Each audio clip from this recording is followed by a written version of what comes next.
तुम सब जलते हो मेरे बेटे से। हाँ रानी, बिगाड़ो बिगाड़ो, तुम अपने बेटे को खूब बिगाड़ो। हाँ हाँ, अपने बेटे को बिगाड़ूंगी नहीं तो और क्या करूंगी। जाओ जाओ अपना काम करो। रानी चिड़िया का बेटा हर वक्त किसी न किसी शरारत में ही लगा रहता था, लेकिन रानी चिड़िया कभी भी अपने बेटे को समझाती नहीं थी, बल्कि अपने बेटे का पक्ष लिया करती थी। रानी चिड़िया का बेटा बहुत बिगड़ गया था। बुलबुल चिड़िया आई तो थी शिकायत करने, लेकिन खुद का बेइज्जती करवा के चली गई।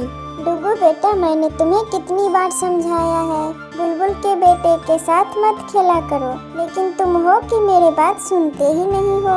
वो खेलने के दौरान किसी न किसी बच्चे को चोट लगा ही देता है। लेकिन मम्मा, मैं कहाँ खेल रहा था उसके साथ, मैं तो बस नदी के किनारे बैठा था, लेकिन वो आया और मेरे सर पे पत्थर मार के भाग गया। चलो कोई बात नहीं, मैंने बताया है उसकी मम्मा को, वो जरूर उसे समझाएगी। एक दिन रानी चिड़िया का बेटा नदी किनारे बैठा था। वहाँ कौवे के दो बेटे आ जाते हैं। ये नदी मेरी है, यहाँ कोई हक नहीं है तुम्हें आने का। तुम चले जाओ यहाँ से कालू के बच्चे। क्यों क्यों क्यों, मैं क्यों जाऊँ यहाँ से? तुम्हें दिक्कत है, तुम चले जाओ यहाँ से, जाओ यहाँ से शैतान बच्चे। इस बात पर रानी के बेटे को गुस्सा आ जाता है और वह गुस्से में उस कौवे के बच्चे का पंख तोड़ देता है और फिर जल्दी जल्दी वहाँ से भाग जाता है। मम्मा मम्मा मम्मा मम्मा, देखो ना, हम नदी किनारे खेल रहे थे कि रानी आंटी का बेटा ने मार मार कर मेरे भाई का पंख तोड़ दिया।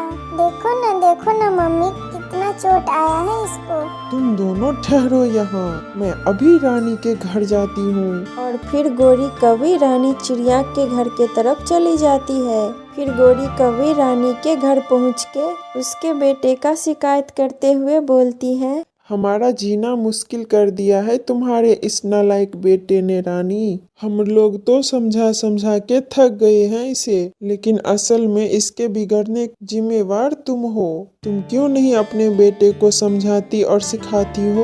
अगर तुम इसे प्यार से समझाओगी कि रोज रोज दूसरे के बच्चे को मारना नहीं चाहिए, तुम इसे प्यार से क्यों नहीं समझाती हो कि कभी किसी से भी झगड़ा नहीं करना चाहिए, नहीं तो आने वाला समय में ये किसी न किसी बड़े मुसीबत में फंस सकता है। हम तो तुम्हारे पड़ोसी है रानी, इसलिए तुम्हारा ख्याल करते हैं, वरना लड़ाई करना तो हमारे बच्चे को भी आता है। अच्छा, तुम्हारी यही ख्वाहिश है तो ये भी पूरा कर देती हूँ।